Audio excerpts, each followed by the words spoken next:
The latest reported UFO sighting came out of Red Rocks Amphitheater in Colorado and was witnessed by at least 12 people.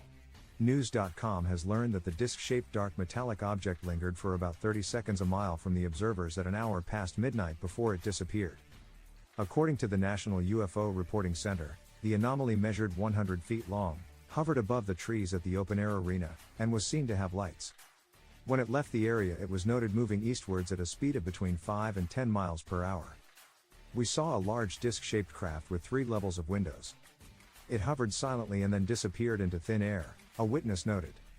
I was working at Red Rocks Amphitheater last night when one of our co-workers suddenly said to us, "Hey, what is that over there?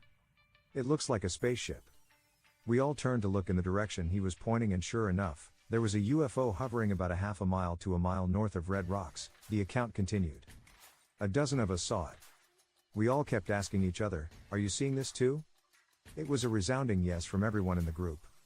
What we saw was a classic disc-shaped metallic craft that was several hundred yards long. It had 3 levels of windows, almost like really long 3-story office building.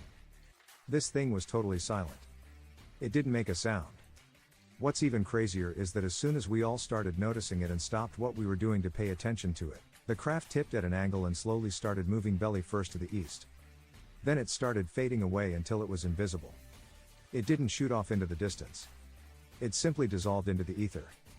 We all watched it vanish. The observer, clear on what they saw, said, "This was not a plane. It wasn't a satellite, a drone, or anything like that. There was no mistaking what this was. We all saw a giant disc-shaped craft hovering a few hundred feet above the ground with 3 rows of windows and lights. Then we all saw it fade into nothing as soon as it knew it was being watched."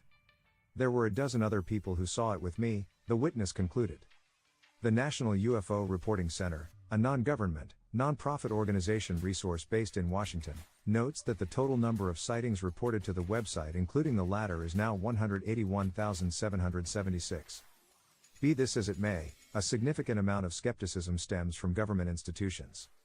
Since the emergence of various whistleblowers like David Grush, the Pentagon has found itself front and center of the UFO debacle, trying to fend off accusations that it knows more than it is letting on.